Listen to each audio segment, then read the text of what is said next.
आज आपण बनवणार आहोत एकदम सॉफ्ट असे शेंगदाण्याचे लाडू. सो चला मग स्टार्ट करूयात.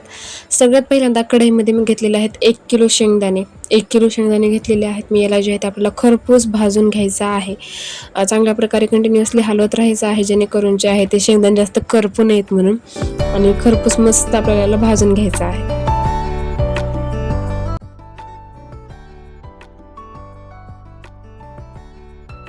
सो बघा, आपले शेंगदाणे जे आहेत एकदम मस्त असे खरपूस भाजून झालेले आहेत.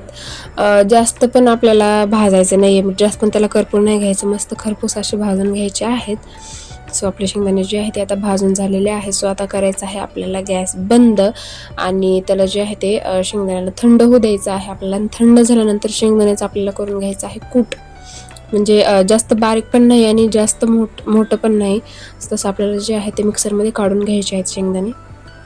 आणि इथे जे आहे ते शेंगदाणे आपण थंड होत आहेत तर इथं गूळ घ्यायचा आहे. गूळ पण 1 किलो घेतलेला आहे मी. शेंगदाणे पण 1 किलो घेतलेले आहे. दोन्हीचं मेजरमेंट बरोबर घेतलेलं आहे.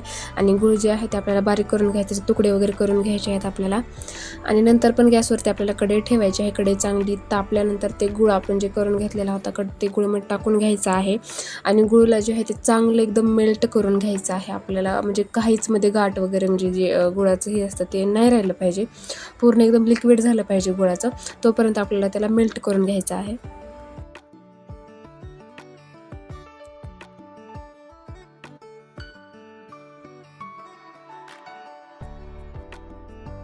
सो बघा, आता आपला गूळ जे आहे ते पूर्ण प्रकारे असा मेल्ट झालेला आहे.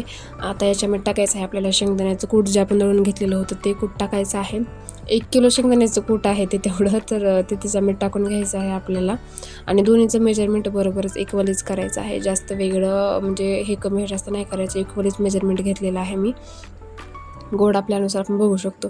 तर इथे जे आहे ते गुळामध्ये जे आहे ते शेंगदाण्याचं कूट टाकलेलं आहे. आणि याला चांगल्या प्रकारे आपल्याला मिक्स करून घ्यायचं आहे. पूर्ण ते मिक्सचर जे आहे ते पूर्ण प्रकारे आपल्याला मिक्स करून घ्यायचं आहे.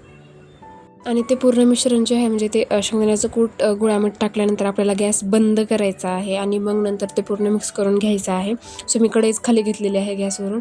आणि ते मिक्स झाल्यानंतर थोडंसं थंड होऊ द्यायचं आहे. थंड झाल्यानंतर मध्ये थोडंसं उगं हलकंसं त्याच्यावरती पाण्याने शेंतोडा देऊन जे आहे आपल्याला ते मस्त असे लाडू बनवून घ्यायचे आहेत. सो बघा, आपले लाडू एकदम रेडी आहेत. खूप छान लागतात. नक्की रेसिपी ट्राय करा. आणि ही रेसिपी तुम्हाला कशी वाटली मला नक्की कॉमेंट करून सांगा. आणि चॅनलला सबस्क्राईब केलं नसेल तर पटकन चॅनलला सबस्क्राईब करून ठेवा, नवीन छान रेसिपीज बघण्यासाठी.